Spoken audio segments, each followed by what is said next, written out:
Hey, this is like a Q&A with Dreamfeel. I have myself, I'm Laura. I was the director of the game.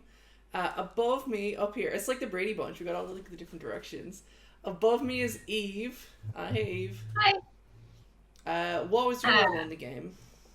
I'm the co-writer and producer for Ifend. Nice to meet everyone. Sweet. And then Leah. Hi, I'm Leah. I'm the artist on the game. And then Tim in the corner. I'm Tim, and I did all the programming in the game. Cool. This is like our second time doing this because we did the Let's Play, but now we're all on Yeah. camera this time. So Hmm. scary. Well, on the left side over here, which I think y'all have copies of as well, we have a bunch of questions that people sent in over the last while. So yeah, we'll just go through them and see how we get on, and we'll just chat basically. Most of them are if find related, and then there's some other bits and pieces. So yeah, this was like, Alex put the call out on social media. We got questions from Twitter, Instagram, lots, and Facebook, and then she prepared them nicely with these nice screenshots so we can see who asked them. So the very first question is from Josian, who's like a really cool 3D artist and like does cool like shaders and stuff as well. And she was wondering, I was wondering, okay, I'll just read it from like their voice. So I was wondering how you designed and planned out the different visual atmospheres and background styles in If Found, as they really magnified the emotional impact of the story for me. Did you make a storyboard? Did you need to iterate often? So I think this is a tricky question because it's like we did it so differently every single time.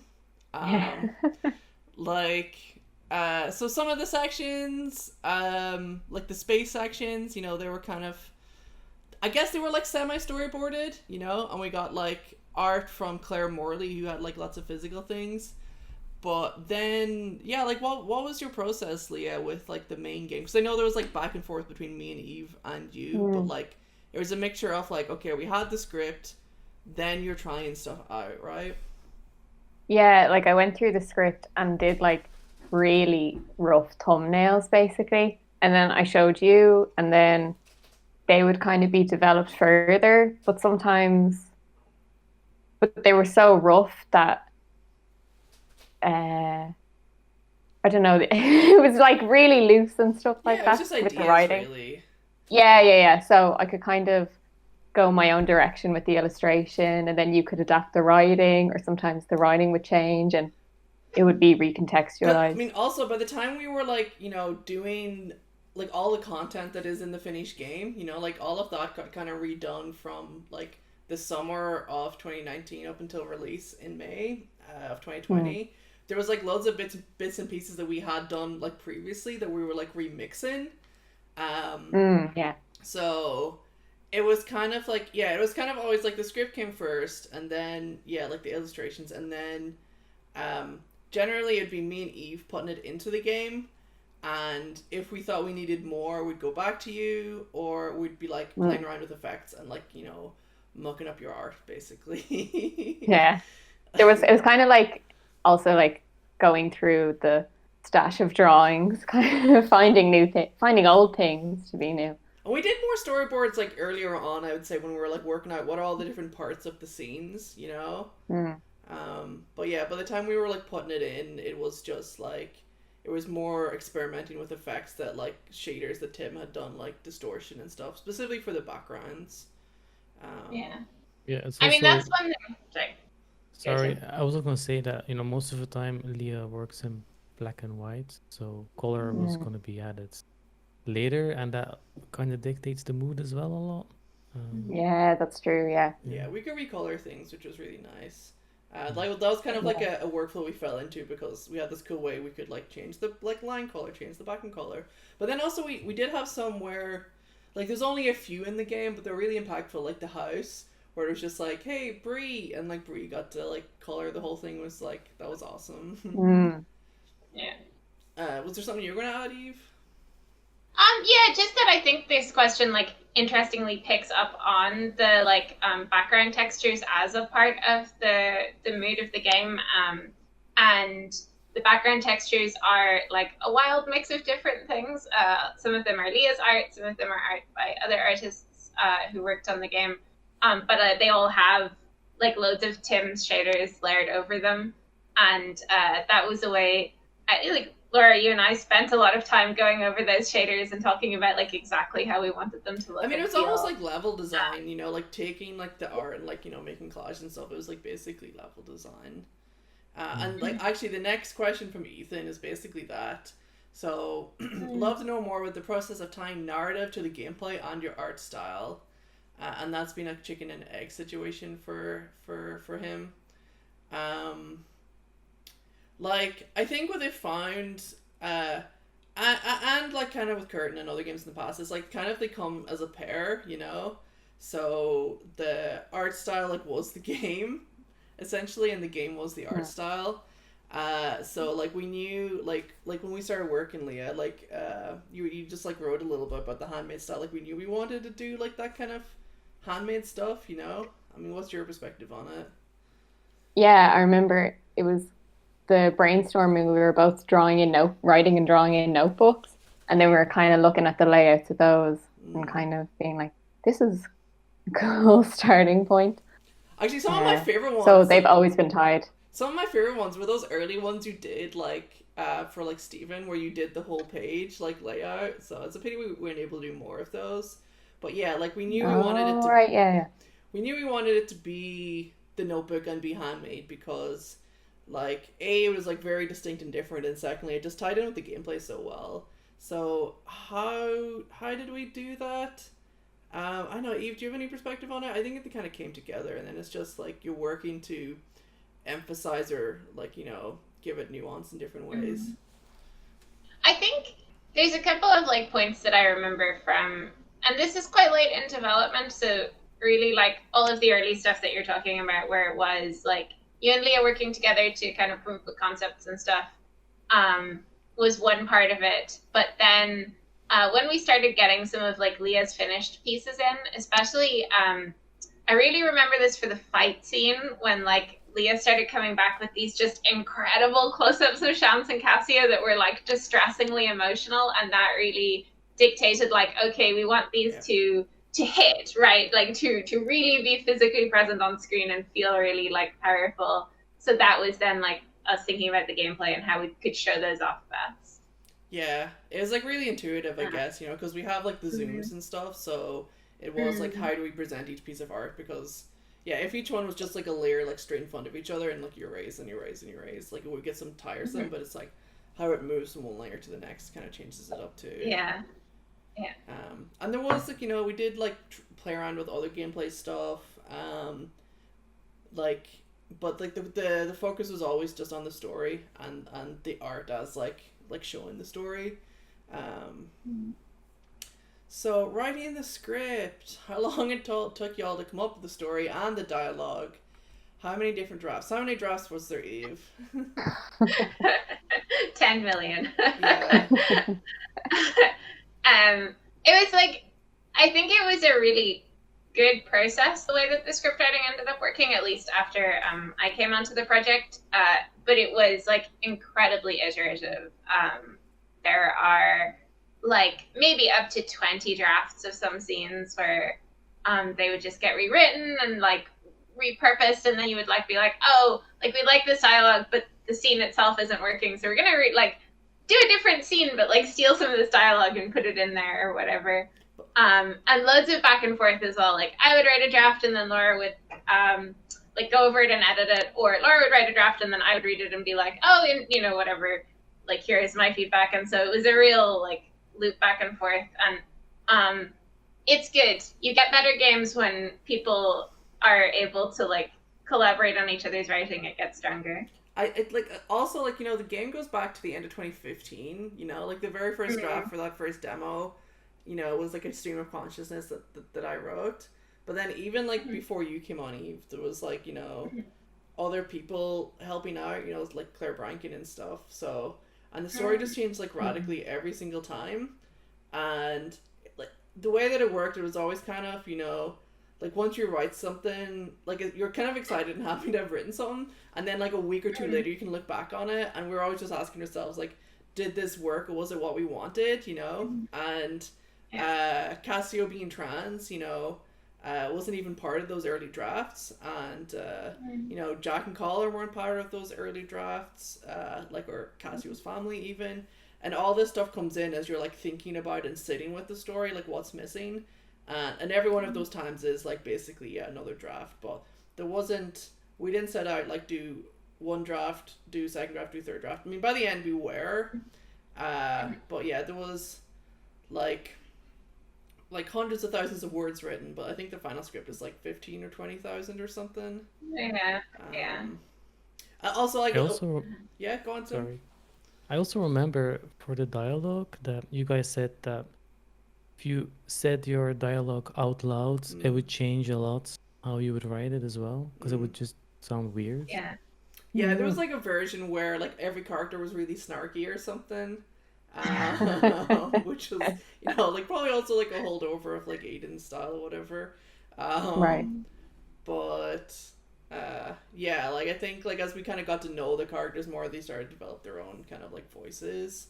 And yeah, like the dialogue specifically, like you say, it's like when you read it and like you talk it out, like it really, like you can hear it better. And I think like when we like, okay, it's set in 93, it's set in Knuckle, then we could be like more real about it. By the way, this question was sent by Cassiopeia, who's a really cool trans girl who took her name from the game, which is like amazing. It's very cool.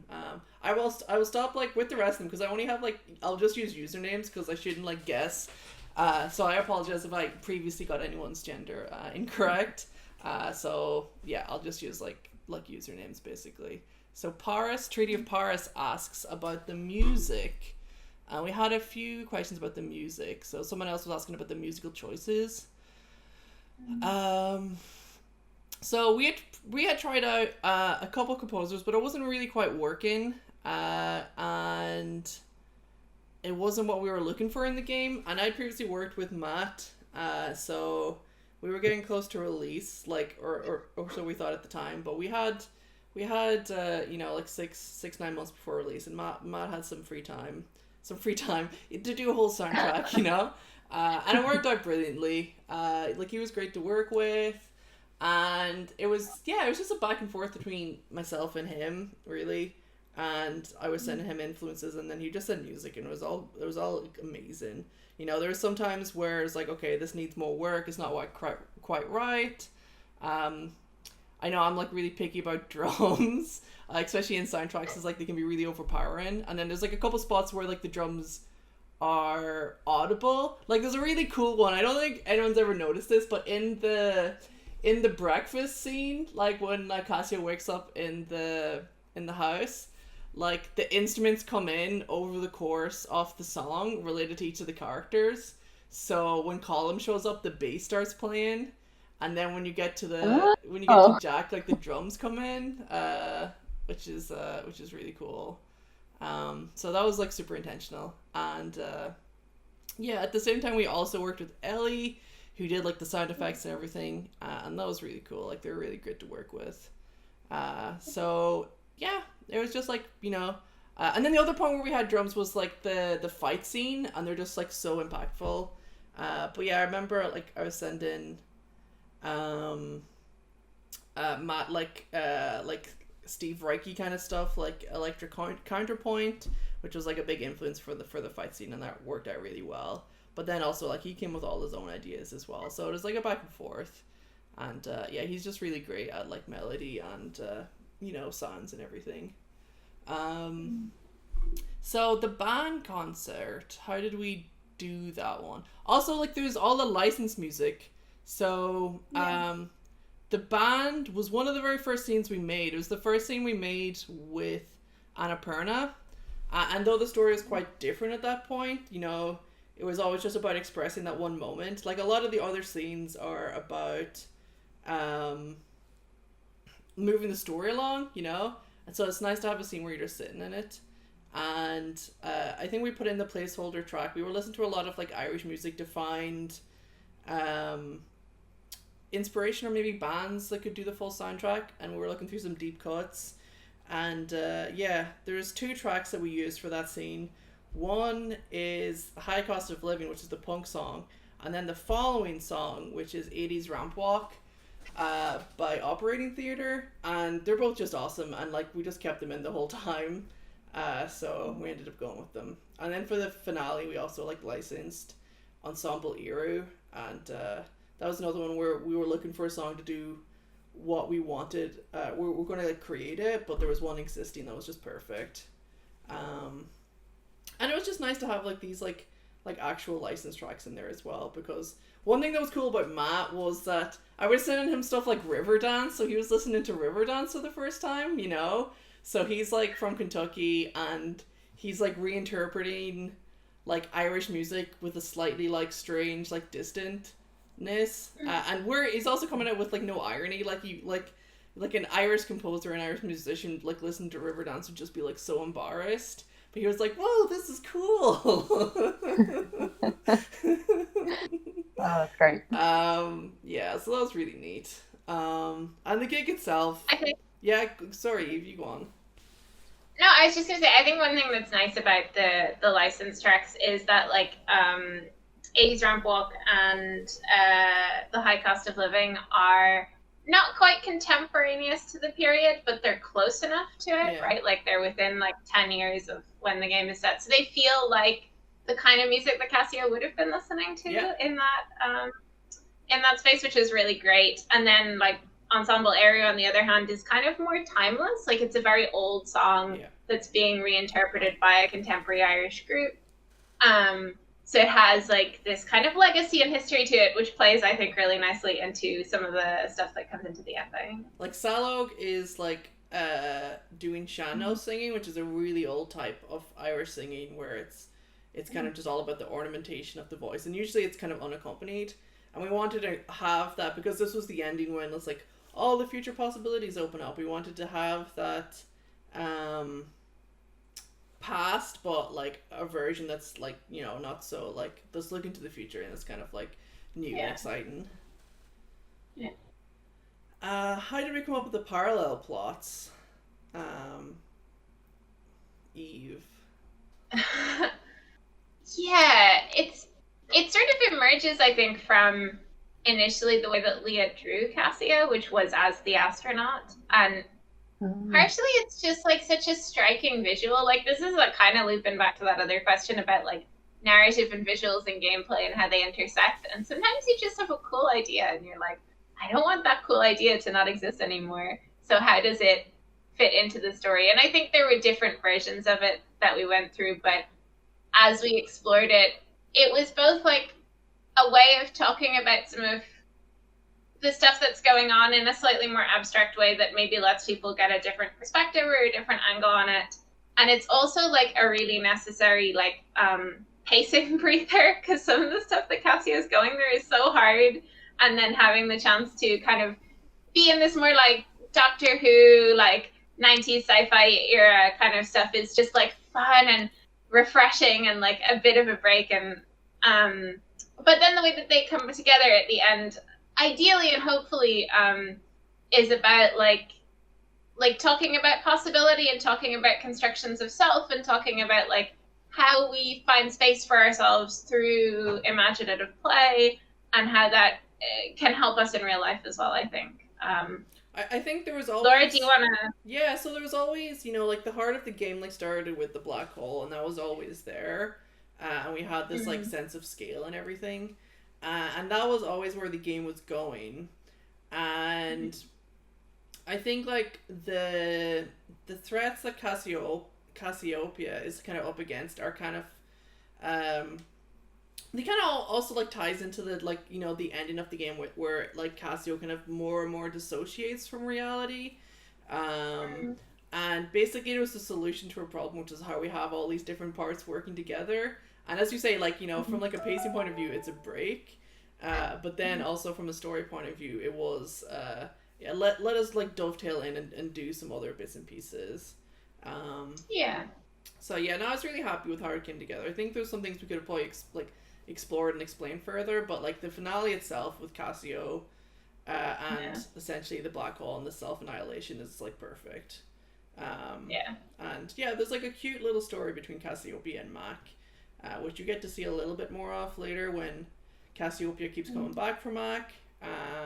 But yeah, it was like that juxtaposition was cool because like the main story kind of went in a more realistic direction, so then the fantasy went in a more fantasy direction, so we kind of like split up, and yeah, it became two stories that kind of hopefully crash together. So someone wants to know, Fake Geek Queer wants to know, how did you, Dreamfeel, get created? So basically it started, like, I mean, at least the name started, it was like me. I think the first game with the name on it was probably Curtain. I don't think there was anything released before that had the name. And, you know, I had been like working solo, I guess, under my name. I'm actually, now that I think about it, it's probably also because my name was changing, and I didn't want, I remember there was like contracts I was doing at the time where I was like, hey, can I be credited as Dreamfeel rather than like so it's like and they were like, seems strange, but okay. So that was one reason. But also, like, I had been working solo. I knew that I had to start, you know, that, like, okay, like, maybe I can do, like art direction. And, like, you know, I do that at Dreamfeel. But I can't draw, you know, for love nor money. So I need to, like, you know, start working with some people. And also, like, as one person who's, like, chronically ill, it is very hard to make a video game by yourself. Even if you're, like, I don't know, Derek Yu. Even Derek Yu works with people, you know. So the start of it really was in 2015.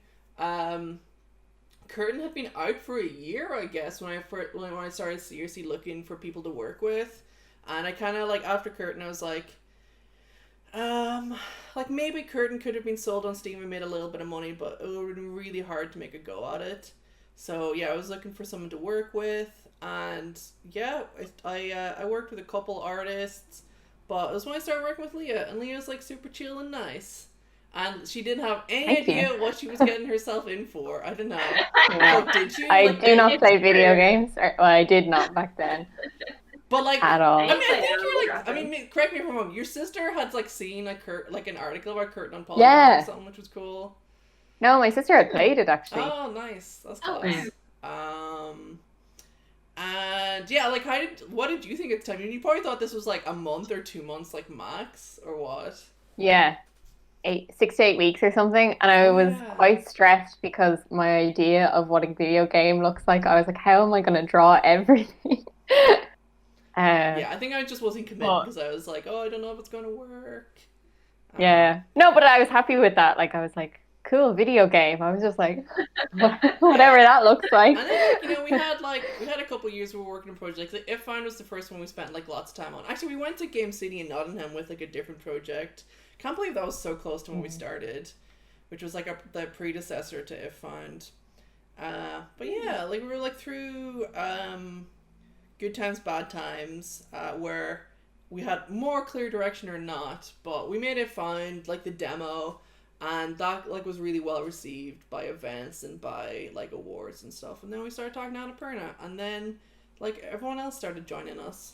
Although, like, we had worked a bit with Eve as well in before that in 2016. And so then it was, like, in 2019, it was like, can I curse? I hope I can curse. Alex, edit that out. There's no point for cursing. So in 2019, like, we were definitely, like, having struggles with the game, and Eve was someone who was like, yeah, this could work. And actually, you had started working with us to help us with some writing, and then it was just like, oh, it became more and more and more. Yeah. So what was it like to work with Anaperna? Did you approach, or was it the way around? So they had just, like, been announced, so this was the start of 2017. And I guess they've been working behind the scenes for a bit. So they started working with Giant Sparrow to publish Edith Finch, and, you know, they're starting to look for, like, more games. And they had, like, a few in the lineup. I got a chance to go to GDC with a scholarship. And while I was there, I was like, oh, hey, let's pitch publishers, and Anaperna was by far the most interested and like just like the nicest. I think like one of their team, Nathan, had seen an announcement we had made of the game and was like curious, but it wasn't really until like they all played it that they were like, oh yeah, this is perfect. And working with them was really good. You know, they were super supportive. They really understood what we wanted, and when they didn't, they were like, okay, you do you. And yeah, it was good. It was a good experience. Yeah, it was nice when they got to come over to visit us in Ireland. It's pity we haven't been able to do that since, but hopefully sometime. Yeah. So how long did it take to make If Found? Leah, do you want to answer this question? Yeah. I remember being emailed in September 2015, although we started If Found about a month. I think it was like November. Later. Yeah. Oh, was it? Okay. And then we worked on If Found. I don't know. We kind of switched projects over the years. Yeah. Maybe I can't remember this. My memory's No, we made like the demo. I remember actually the very first like playable version of the demo was in January of 2016. And I remember showing it to someone and being like, "Oh no, it's terrible! Like everything is over." And then we figured out some like mechanics and ways to make it work, and it came together really nicely. And we finished that up like March, April, and like some polish. And then we put it aside. We started working on it again for a few weeks in September to polish it up for like the awards. But we really didn't start working on it seriously after that until like autumn 2017, and I was still teaching, so that was the tricky thing about all of this, is that it was super part-time. Like Leah, I guess you were working like a couple days a week. I can't remember how many. And I also had like all my teaching commitments, and really in 2018 is when we went full-time. And yeah, that was wild. And like Tim, you joined in like June 2018, July, something like that.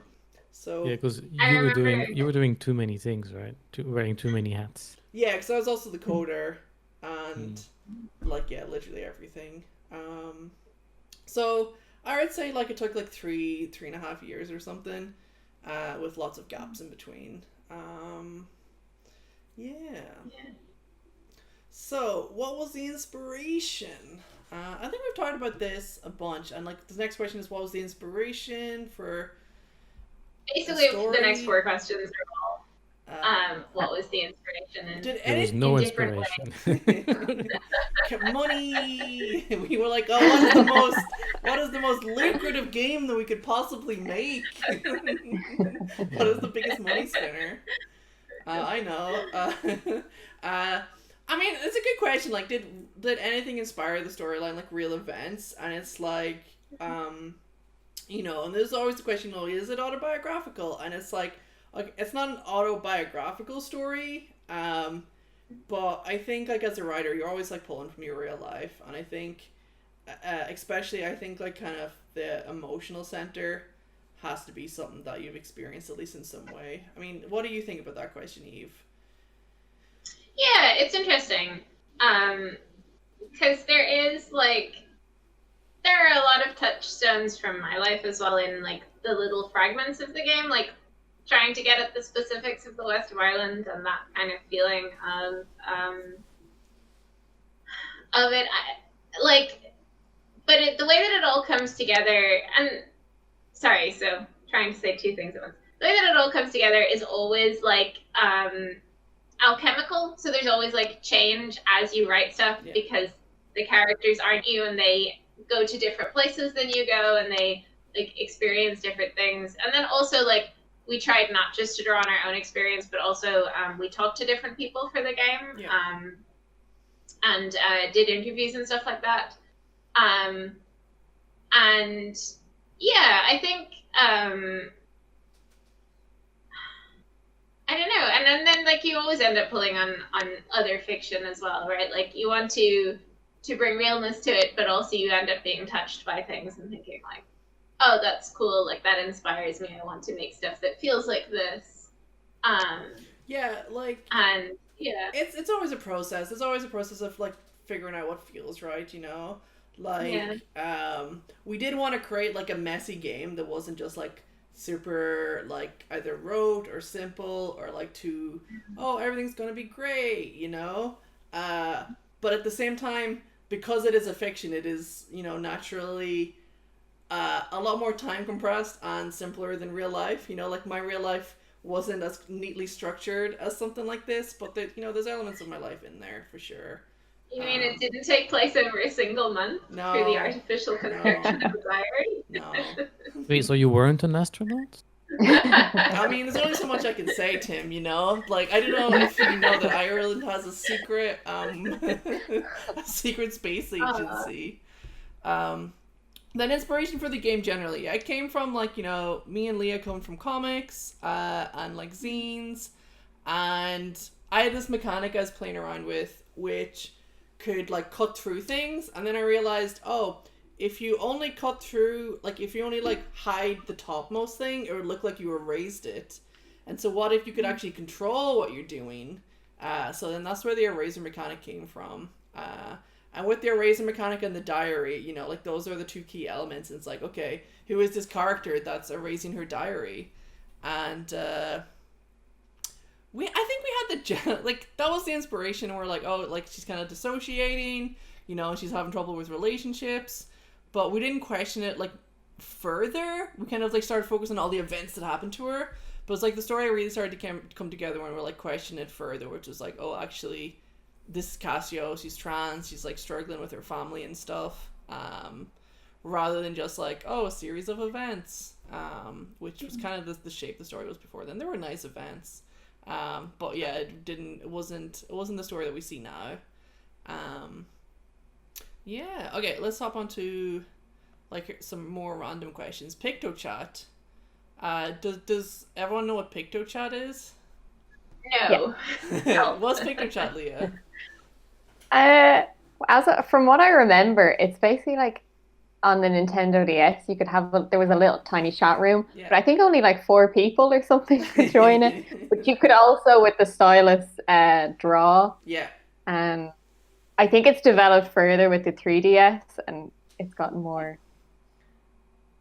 developed. Well, the 3DS is like defunct now too. It's pretty like it doesn't still exist. Yeah. Like the Switch does have a touchscreen, but it was a little chat room like for like local Wi-Fi, or I don't even know if it's called Wi-Fi, if it's like between like the systems like that. Is that the thing where if you walk on the sidewalk next side by side, you get a little message or whatever? That was kind of related to it, but not exactly. This was like an actual chat room. We were doing it at the same time. And I think so, you know? I think we always knew that a touchscreen would be perfect for If Found. I remember when we showed it the first time in London, people were always like, oh, put it on a touchscreen. And it definitely is. I think the one thing in PictoChat, which I think is kind of cool, which, you know, I think is represented in If Found, definitely in the diaries, is the scribbles. And wanting to put scribbles everywhere. Like, we actually came up with a system. Well, actually, no. Well, I think I did this before you came in, Tim, and it was like horribly broken. And we kind of repurposed and recreated it for the end game. But a system where you could just like draw onto like this levels and just add scribbles everywhere. And then that definitely became, you know, when we always wanted to have the creation aspect at the end, and scribbling and drawing everywhere was definitely a key feature. I don't think we get to show it off enough, because the thing that happened was, you know, when there's a part where you had to draw, players would just skip it instantly. So, like, yeah, we're like, oh, maybe you got to fill up a draw meter, and until you draw enough, you can't progress. But then people just scribble, so we just made it like kind of a nice bonus. But I think there's definitely space in the future to do more with those kind of things. So yeah, PictoChat definitely. Like, I love those like experimental DS games like Electroplankton and stuff. And I think like, yeah, there's so many ways that touchscreens could be used more. But it's just So like was the the game feedback. was our game impacted by PictoChat? Well, that being my extension, like the extent of me playing video games was on the Nintendo DS. So yeah, totally. It's true. Like the DS and like, you know, just like expanded, like you played video games and stuff, like for sure.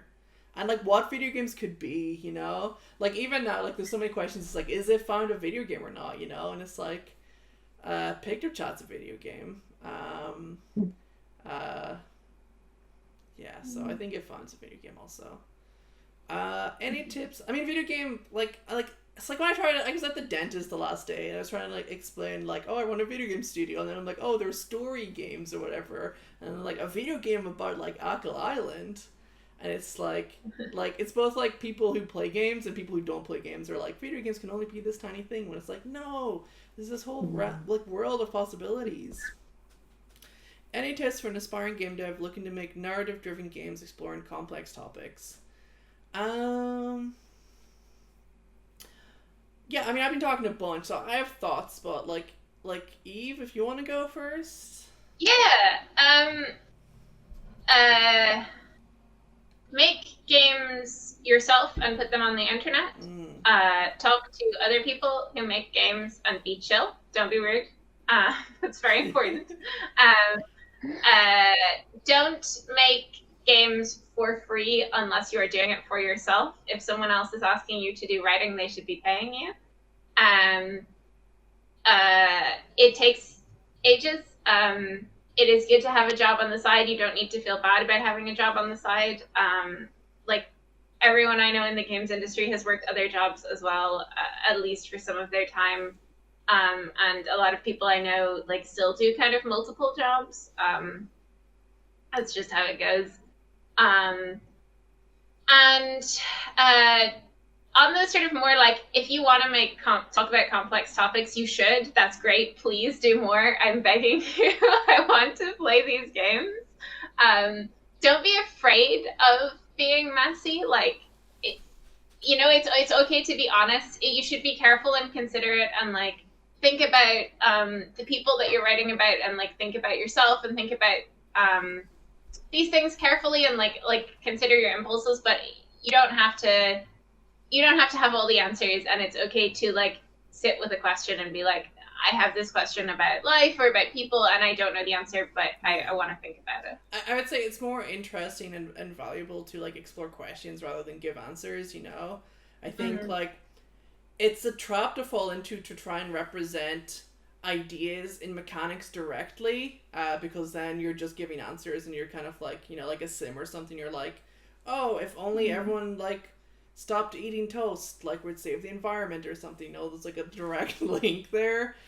Whereas I think it's more interesting to try and like recreate scenarios as like deeply as possible. So someone who's struggling with a toaster, you know, could tell you more about that situation rather than just trying to encode. Like, you can have mechanics, but just have them trying to recreate moments and situations rather than trying to encode your messages into the mechanics. Because even if you're like, oh, I'm representing everything, it's totally a sim, it's totally unbiased, it's like, nah, there's like loads of bias there, you know, like we're swamped in bias like constantly. And the most interesting, you know, takes and complex topics are the ones where, you know, it is just trying to like recreate a situation and like people can read into it like differently, essentially. And then yeah, your other advice about just make lots of small games. So like, again, don't get like too bogged down in big ideas. Like, you know, the smaller the idea, like the more useful. Yeah, fervently on that note, maybe it's interesting for a narrative-driven game to, you know, use tools like Twine to quickly iterate and Yeah. you know, use simple tools that you're not fighting your tools to make your game. Yeah. Don't have any barriers to you know, you don't need to learn to program or anything like that. Just, you know, use Twine. Yeah. I think exactly. Like, I think like as a game designer and as like even as a narrative designer, you know, you need to be able to get in there and like make stuff yourself. You don't need to be able to program, but if you ever want to be like working in a team and like, you know, like running a team or something, like having made stuff yourself means you will know what programmers can and can't do, you know, and you'll be able to understand that better. Like even like Miyamoto, like in his like 1998 like GDC talked about like having that kind of knowledge of like making, and so you don't go like and ask Tim a really silly thing. Sometimes I do anyway, but Tim is a wizard, and I refuse but to making stuff understand yourself, anything. I think that's Yeah. ideal. You know, like you can like get a notebook and write down an idea. You know, and I would recommend Bitsy is another really good one. That one has like art and stuff, and it's like a really vibrant community at the moment. There's just like all the most interesting games coming out of it. Yeah, and I would shout out Rempe as well. Like Rempe can be kind of inaccessible, but if you have ever like done a HTML web page or anything like that, you can probably learn Rempe. It's very similar. So we only have a few questions left. One which ties into something we were saying earlier. This is like three posts from the same person on Instagram. Hey, love your games. Tarte a la tulipe. It seems to me like an amazing yet very niche game. Is it always easy to say, we're going to make a great adventure about self-discovery, although you could make a game that would sell more? Like, I'm very glad you do, but I figured it must be hard. It's really hard to, like, you know, we're in a lucky position where we are, you know, we're running our own studio, you know, and okay, while I'm like technically the boss, probably, you know, like hopefully everyone has like a lot of input, and we're making stuff that we're into. And often, if you're working in games, that is not the case. And because I'm the boss, I guess I can say, screw making something commercial. But it's hard to get excited, and it's hard to do it. You know, I think like if I was working for someone and they were telling me to do this, I would probably find it a way to make it interesting and to do it, you know, and that might make it niche or not. But I think the thing that like makes our games like or at least our games to date slightly more niche or like hard to pin down is because we don't want to just do what has already been done, and like we want to create like new kinds of games, and that's where like you run up against you know, if we were to make like a roguelike or something, there's like definitely games I want to make which are probably like, I always talk about my like bouncing ball game every so often and that's like a little arcadey kind of game. I'm you know? excited for the band. Yeah, maybe in a few years. But like, yeah, like we're in a position where like we got like funding to make this game, and like, I don't know, did we make choices that could have made it more or less like palatable or mainstream? I don't know. Eve, I don't know. Do The you have thing any I would thoughts? say, yeah, I have one big thought, which is you can make the most like commercially successful conceptual like game that, you know, you're like, this is going to sell 1 million copies, and it can sell none. Right? Or like sometimes like Among Us is kind of a good example where it came out and no one paid any attention, and then, you know, a year and a half later suddenly it got picked up and they got very lucky. But it's luck. It's all luck. Even if you try to follow every rule of like what sells, you can completely flop. So to a certain degree, yes, there are things that are like you said, Laura, like if you're trying to do something really radically new, then you're probably going to have a smaller audience, but there's limits in both directions. And you just have to make what you're interested in, because otherwise it sucks. It's bad. Don't do things just for money. It's not fun. Do you have thoughts, Leah? Yeah, definitely. I think I think the art for this game would be very different if it was like outside of my comfort zone. Like if you like hired me and was like, please make this like 3D combat game and stuff, and I'm like, this isn't my style, like I don't know what I'm doing, I don't draw like this. So I think definitely when you're interested in it, it makes it richer. I think for me, like the major focus. Fighting game, though, Leah. Sorry? I do want to see your fighting game. Oh yeah, maybe. It's nice like what Laura said. It's nice being thrown in different directions. But for me, the main focus, which always comes down to like, awards or like success, that kind of thing, is like, I kind of just want to like focus on the well-being of like essentially the team, but like the week to week to month. Because if you get too focused on like the big moments, it's like, okay, let's kill ourselves working at this. You know, we're going to make everything so this is going to be a huge success. And it's like, okay, if it's not a success, you feel like an idiot, you know? You feel like a fool. And then if it is a huge success, you're like, oh crap, now what? You got to do it again, you know? So I think like success, like that can, like obviously we want to be able to keep making games, you know? So if we make good ones, hopefully that'll happen. And we want to make ones to sell. But the main thing is just having like a really nice team that's like sustainable and working, rather than we all burn ourselves out. And making a game that we enjoy is part of that, I think. And that is, like, includes like challenges, you know, and includes parts where like, you know, like even over the last few months on our new game, like we go through these cycles where, oh no, it's terrible, oh no, it's the best thing ever, oh no, it's terrible again, you know. And it's like, okay, maybe not too much of those.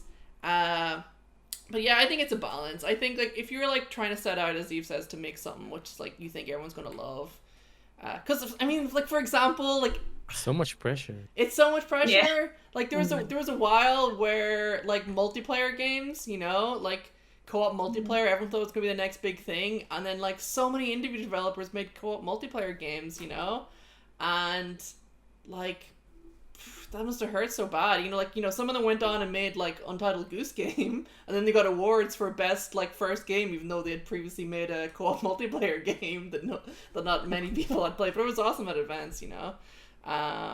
So it's tricky. And I think to us, you know, it's like my partner always says, you know, okay, we don't have the most fans in the world, we don't have as many fans as like Call of Duty or something, but we have the best fans, you know, and the people who care. So it's like I'd rather like affect a few people's lives like enormously than like a lot of people like, that's on my phone, you know, it's nice.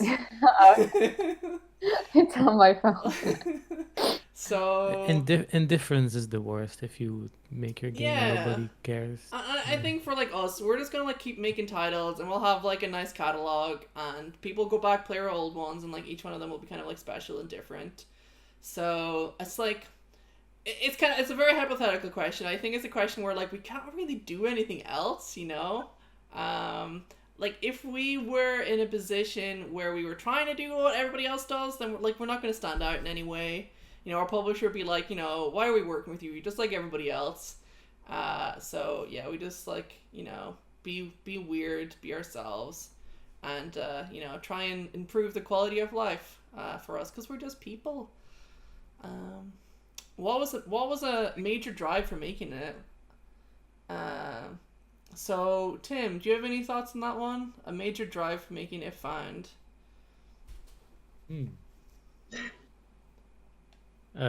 No. Why does the program need to answer that? I don't know. Like, I know the question, like, you know, I mean- is like, more personal, but also at the same time, you know, like, was there something that you wanted to get out of the project? Yeah, for me it was. I guess my previous job wasn't the best, and I was looking forward to working with a more intimate team. Also, my best friends came out as trans around the same time, so it was also very interesting. Oh wow. Yeah. And it's And I guess for myself, it was also good to work and be distracted from life as like a form of escapism, because life can sometimes really suck. yeah.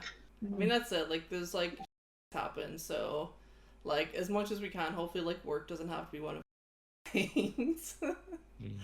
Actually, can I add to that? Yeah. That a major drive is that, for me personally, is that Dreamfeel is like a really sound company, and I really wanted to stay throughout the project because, as Tim said, like an intimate team.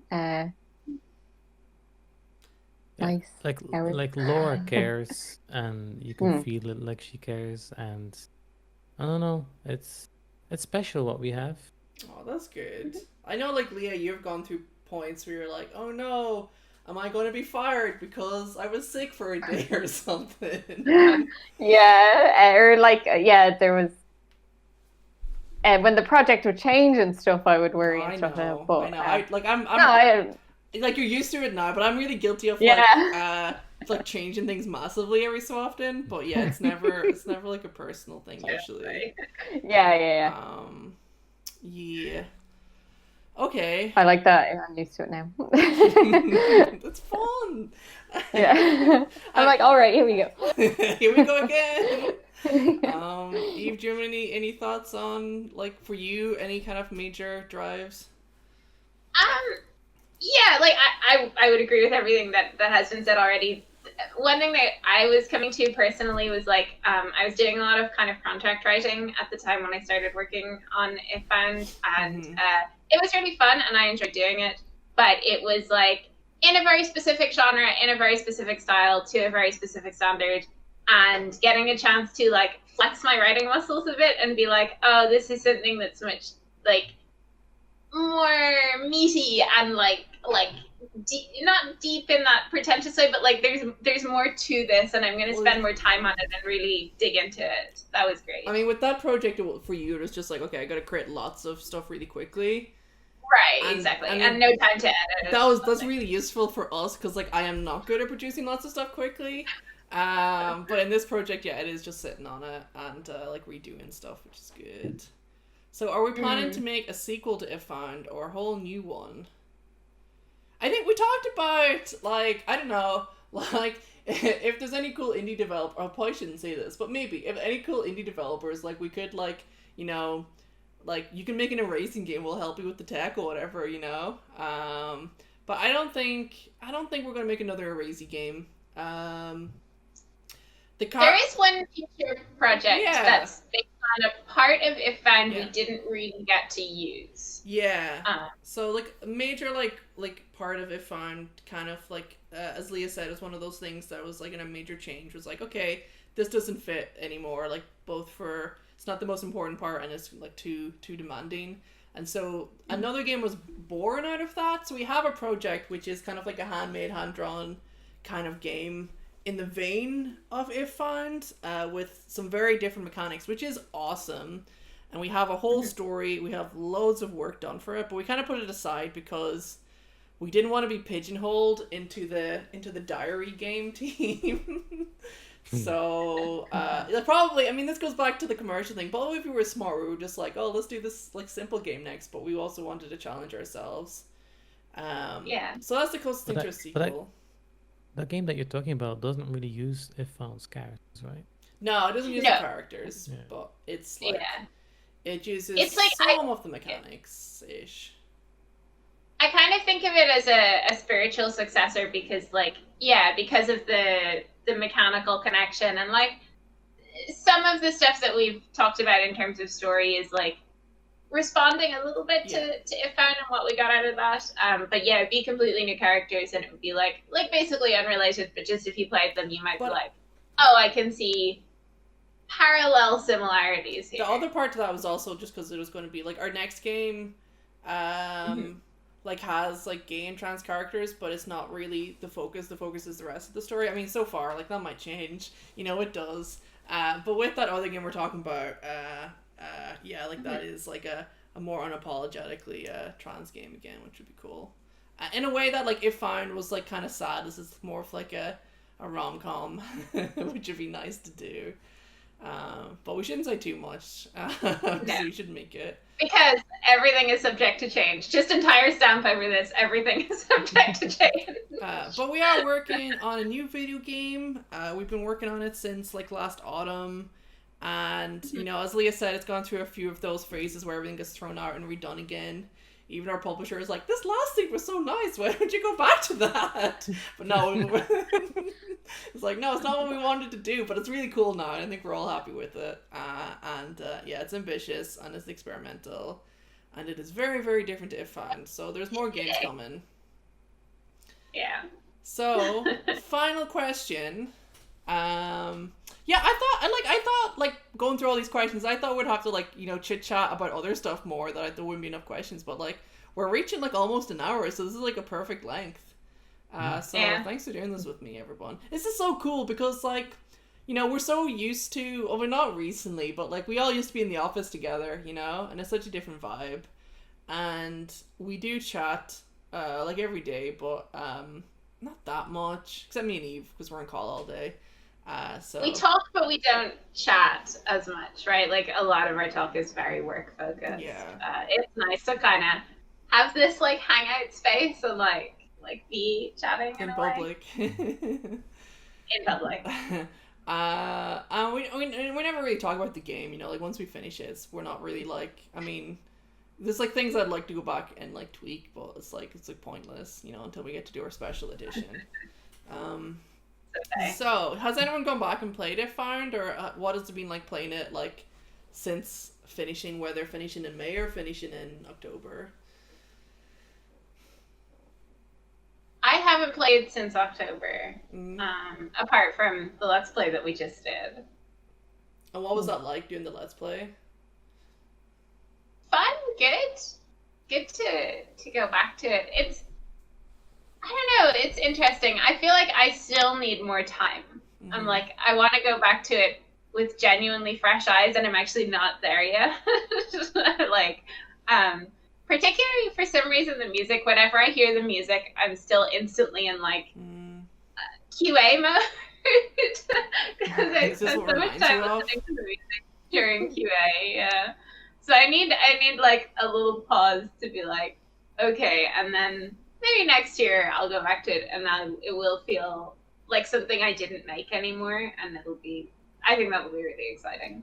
Leah, you've had, oh sorry Tim, you go on. So no, go ahead. I was just gonna ask Leah, you've had a couple experiences of this because you've had like leaving the game, coming back to it, and then even finding some of that old art in the game again and kind of making peace with it. But yeah, I don't know if I played it. I must have played like immediately after game release or like right before or something. But because I'm not like in the taking part in the programming or the playtesting and stuff like that, I feel like I really saw it with fresh eyes. I'm like my art with the writing and stuff and the music especially. So I definitely cried at the end. I was like, oh my God, even though I had drawn those things a while before. Yeah. So that's cool. I haven't gone back to it. It was too impactful. I'll play it, I think, in the anniversary. So you didn't finish it, or? Oh, I did, yeah, and I was crying. I was like, oh my God. No, like Doggins had my partner had a real tough time trying to play it because you just have to stop because it was too much. Tim? So, of course, playing it for me personally, it's hard to switch off my programmer side of finding bugs and fixing bugs. It's really hard. But watching like Let's Plays or like Twitch playing the game, that is really satisfying for me because you can see the impact of what it's doing to the player itself, and chat goes crazy when certain things happen. Cool. So yeah, for me that does a lot. Once in a while when I see that somebody streams a found or whatever, I might watch it and sneakily say something like hello. Yeah, like so I find streams really hard to watch, honestly. Generally, for me it's easiest. Yeah. But yeah, it's good. It's nice. Have you played it recently, Laura? I mean, sometimes I like not as much recently, but I have it on my like iPod or whatever, and sometimes I'll just like turn it on and like, you know, make some doodles or whatever. But yeah, it's mostly when I hear of it through other people, because yeah, I'm all about the next one. But it's nice, you know, it's nice. Yeah, like I know, like I talk year off Eve with things I'd like to tweak and change. So that's the only time. But yeah, I'm just really glad when people have a nice experience every time, you know, it means a lot. Yeah. And I am really proud of what we managed to do. You know, it was like a heck of a journey to get here. And yeah, like I'm just kind of amazed, honestly. Yeah. It's a weird feeling, both like, yeah, like I relate to what you said, Laura, and also to Tim, of like going into it and being in that mindset of like, what would I change now? What would I do differently? How does this hit? And also just being like, holy shit, it's done. Mm-hmm.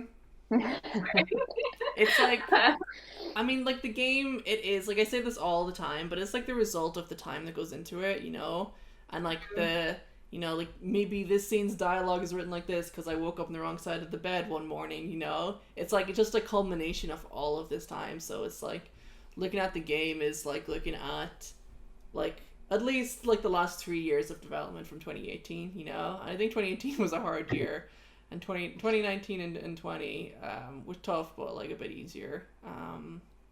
So yeah, it's been a good journey. Finished, not perfect.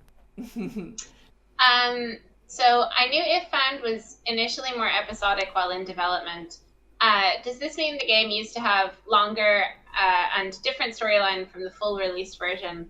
How many episodes of this game, if it was episodic? How many characters were cut or didn't get used? And then there are two other questions that we've kind of already answered. One is just about inspiration, and the other is just why we set it in the 90s. We didn't really say why we set it in the 90s. No, we haven't. I mean, like, for like the quick short answer is like, it was just like a time when like Ireland was changing a lot, and you know, both like economically, but also with our attitudes towards stuff, we were like moving out of being a very kind of Catholic country to being a very business country, and yeah, it all just felt very right, you know, and it's kind of a period drama. And obviously, like, I think, as I said, homosexuality was decriminalized only then, you know, which was like a huge thing. So like these things which were like in the shadows and not to be talked about were suddenly starting to be like opened up. Yeah, I think that if you think about the time period, like from 2020 when the game was released to 1993, it's like it's long enough ago that we can kind of comment on it from a safe distance, but also close enough that at least like you and I had some familiarity with the time period and kind of the touchstones of that time period. So and setting things in like a specific time period is kind of nice. Like it gives it more identity than or at least it feels like it gives it more identity than just the present. What was the other question again? The different versions. Kind of episodes and characters. Like, so what didn't we get to use? By episodic, it wasn't going to be released in chunks, but more just the story would be like a story of a character, that would be a full chapter, and then the story of another character, that would be a full chapter. And each one was Cassio like meeting a different character, and each one of those would end with the end of the world, essentially, and Cassio erasing everything from existence, and then the next chapter. And that was the focus at the start. We had the kind of like town map, we'd have different characters around. And like, I mean, Leah can probably speak to this best. We had like created maybe like 7 or 8 characters, and each one was going to have like 3 little episodes or 3 little stories each. And we had blocked loads of them out. They would have been so way big. Shorter. I know, it's wild. But they would have been so much shorter, you know. It would have been more like the diary that we have now in between sections, where it's like this happened and this happened and this happened, but with more art and stuff. Leah, how much do you remember of those far off days? Chance was originally one of those characters that Cassio would just interact with at the start. Yeah. And I think maybe they would come back at the end. There was the twins who were in the band. They had their own chapter, and they were can I reveal that they were vampires? Yeah, totally. Or were they? There was also Stephen. Stephen was like the biggest character who had the most work done that's not in the game. Yeah. And Stephen was kind of like an upper middle class, or maybe even upper class, like kind of posh person who lived in a mansion, pretended he lived in a shack, and went out fishing, and you'd go out in a boat and it'd be a crazy accident, and he had like this very dramatic like wild sister with big like long kind of bridal train as well, and this kind of like flooding. I mean, maybe that's where the mansion came from, because that was before we had the house that Cassio lived in with like, you know, that was before we had Crohan House, so maybe that's where that came from. I never realized. And then there's a couple other characters who we never got to spend much time on. There was Psychic, who was a little short, not too short, but like short non-binary person who would see in all the different chapters, and before you finally got their chapter with them. And I think they were like the child of a funeral director, if I remember correctly. I totally forgot about that. Then there was one who was like at this point we're starting to get into like varies where they didn't get much development. I think the ones that had the most development were Chance, the twins, and Stephen, and then Psychic a little, and then there was like I think one other character or two. Oh, actually there was it Sophie or something? Not Sophie, but there was the girl. Super Train. Sorry? There was Super Train. Super Trains, yeah. Super Trains was great too. Super Train's chapter is gonna be all like photos that got Oh yeah. redone. And actually, me and Leah went up into Dublin Mountains. This is only like a couple weeks after we started, and we took loads of photos and stuff and loads of reference up towards like the Hellfire Club, which is a very spooky location. And yeah, her chapter was about going through the forest, finding like tape cassettes that her girlfriend had left her before her girlfriend had moved to America or something. It was very complicated. There was like all of these were just their own little episodes, and there was loads of them. What was the main part of the question? Just how long it was going to be, or? Yeah, I mean, I think you've kind of answered everything that was asked. It was just kind of general question. It was a totally different story. Like Cassio's family didn't exist. Colin and Jack didn't exist. And it was just like Cassio who like lived ?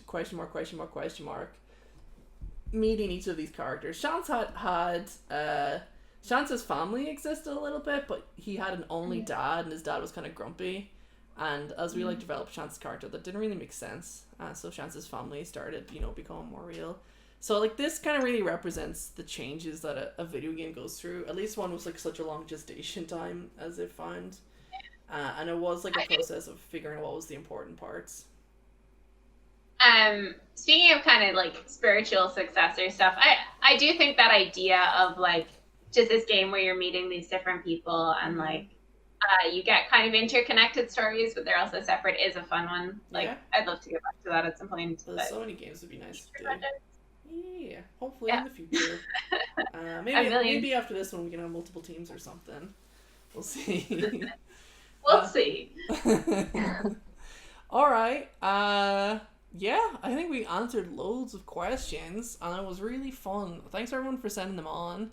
It was really nice to do. Thanks to Alexandra for organizing all of this and also editing this video that you're now watching and it's on streaming. So I think this is the end of the festival too. So thanks for being part of it. I hope you liked all this content.